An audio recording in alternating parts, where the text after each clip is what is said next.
नमस्कार बंधु माने आपण मानू एवेकनिंग डायलॉग्स रो आउ एक अध्याय को स्वागत। आज मु आपण मानू कौन सी ज्ञान देवाक आसी ना मु केवल आपण को किसी प्रश्न पचारिया पे आसी। मोर प्रथम प्रश्न है आपण मान ए वीडियो कहीं देखुं समय काटापी ना कि नुआ शिखापी ना जीवन में सतरे किसी परिवर्तन आने आप चाहते जदि परिवर्तन चाहते तेब आउ एक प्रश्न कहीं आपण सुखी होगा चाहते कहीं आपण टंका रोजगार करने को चाहते कहीं शांति चाहते ना जीवन में सफल होगापी चाहते।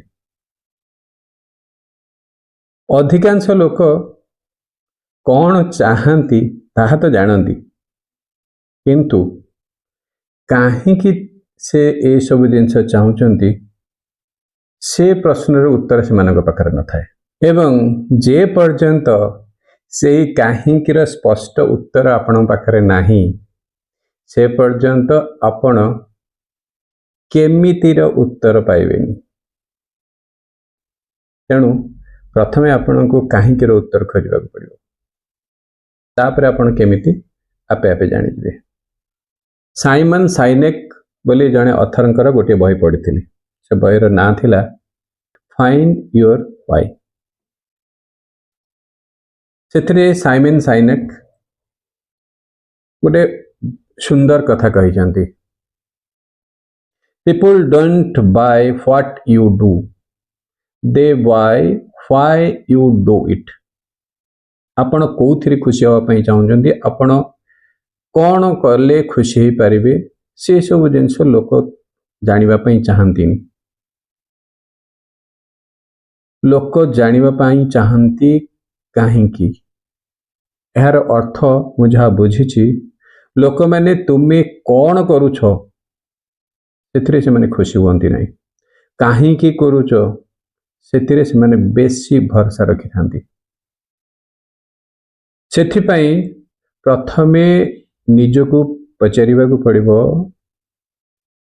मु कहीं परिवर्तन चाहूँगी जीवन में मोर कहीं परिवर्तन आवश्यक जेते बेले जाए से कहीं उत्तर मु पाई नथिली सेते बेले जाए मु परिवर्तन स्वाद चाखी पारि नथिली और जेबे से कहीं उत्तर खोजी पाइली तापरे आपण मान पाखरे पहुँचापी साहस करि पारली।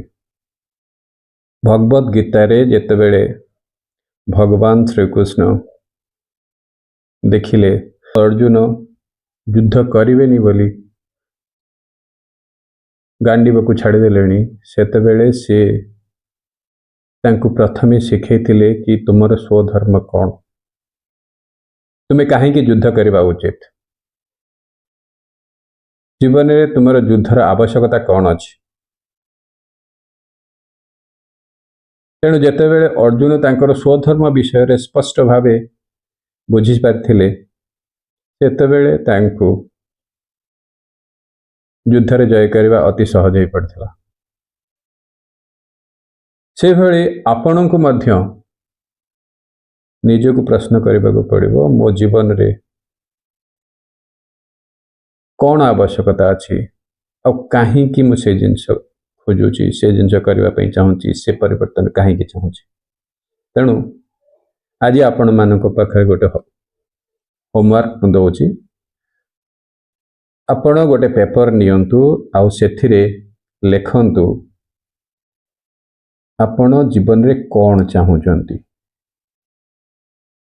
तापरे ताकु पचारिबे कहीं निज मन को प्रश्न पचारंतु मु जदि ये जिनस चाहूँगी तबे कहीं चाहूँगी तापरे एगेन आउ थरे पचारंतु कहीं तापरे जो उत्तर मिलला ताकु आउ थरे पचारंतु कहीं एई भली जेतेबेले 5टा कहीं उत्तर आपन पाखरे पहुँची जीवो